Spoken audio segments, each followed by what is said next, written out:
Let's talk about new models for relationship. Clearly, MH370, and in dealing with that, has been unprecedented. Do you think that you're in a better position to offer new knowledge and new innovations because you brought together 26 countries, their military assets, and all for one purpose?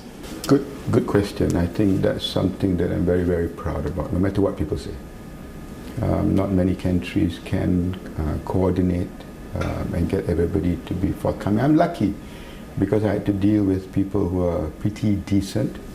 The fact that we are moving to a new phase, looking into deep sea search, and the support to help us in the new phase is again overwhelming because the technology that is available out there is so sophisticated.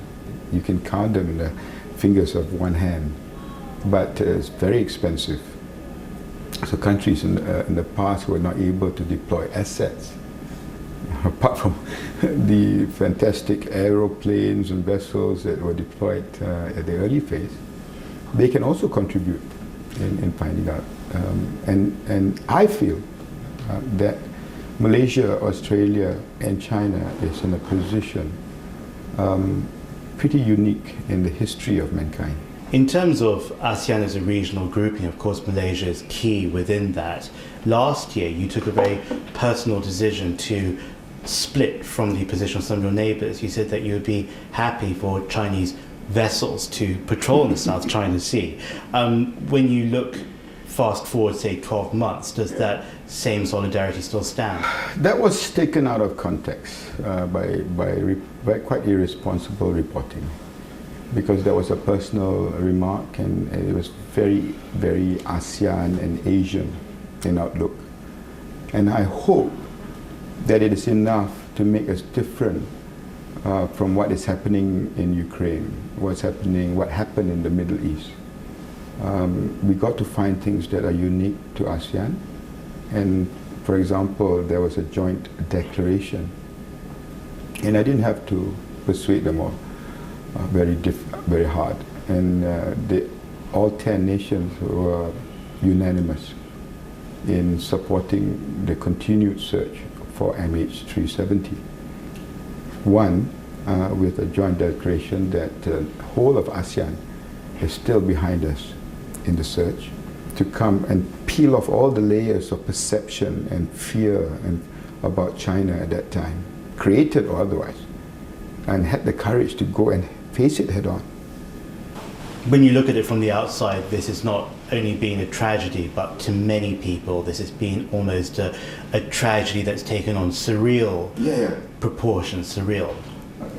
From the inside, though, I've heard that it's quite a different story, that people who are providing support in many different areas, that there have been times when they've all broken down at one point, where they've found it so hard to pull it together, even though on the facade everything has looked quite normal. Yeah.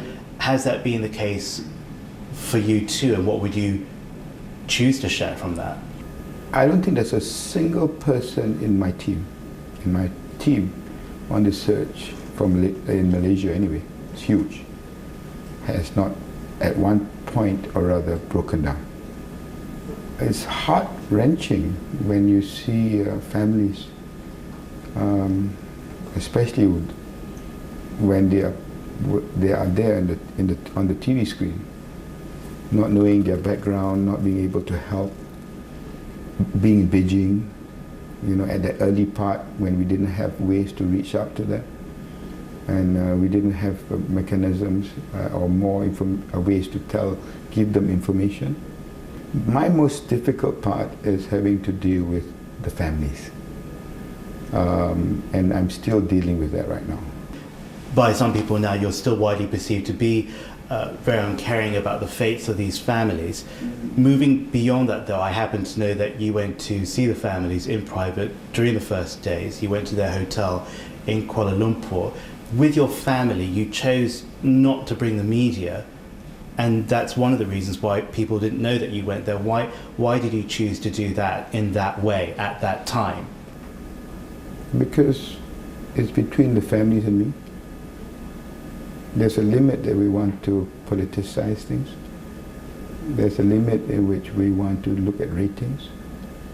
There's a limit in which we want to answer allegations, even though how personal it is towards me to say that I'm uncaring. The fact is that history, I always say history will always judge us. And if I go on TV hugging and kissing and crying with them, that again is just temporary.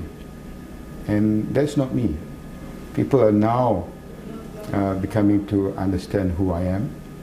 And if I reflect Malaysia, then I think I've done my job. And there are a lot of Hishammuddins out there. There are so many Hishammuddins, not only in Malaysia, that in China, in Australia, in the 10 nations of ASEAN. And basically these are the unsung heroes, which for that 2-3 weeks of fame that a lot of people crave, you lose the trust and confidence of people who really matter.